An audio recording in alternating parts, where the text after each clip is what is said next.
Hello guys, ayun na nga. Nagpunta kami dito kasi sobrang nakakainip sa bahay. And then nakita namin itong parang peryahan sa Pilipinas, 'di ba?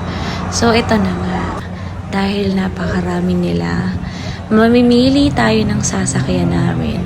At ito ang una naming nasakyan, ang Ferris wheel. Tingnan natin, nauna na nga si Marco. At enjoy na enjoy, super lamig pa naman ng panahon. Grabe, nakakalula, pero ang sarap sa pakiramdam. Well, ito pinag-isipan namin kung sasakay ba kami dito, pero hindi talaga kaya, Mare.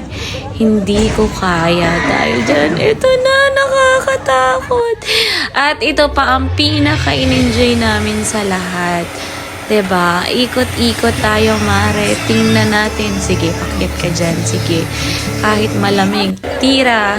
Go, Marco. Kaya mo yan. Ayan, dahil tinanggal na niya nga ang salamin niya at natatakot matangay ng napakalakas na hangin. Ito na. Ito lang ang nakita ko na nag-e-enjoy. Dinaig pa niya ang bata. Ang bata takot na takot. Pero siya, tingnan mo, nakangiti pa. Oh, sige Mare, enjoy ka ba, Mare? At ang bata takot na, ikaw enjoy na enjoy pa, Mare. Oh, Marco, kaya mo ba? Kaya mo ba? Ito na, pinaikot-ikot. Parang siya lang pinaikot-ikot din. Ito na, enjoy na kahit ang anak niya natakot na. Sige, Mare, ikutin mo yan. Ikutin mo nang mahilo tayo. Dahil dyan, ito pa, isa pa.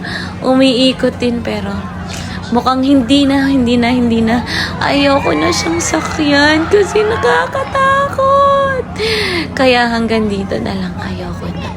Thank you for watching.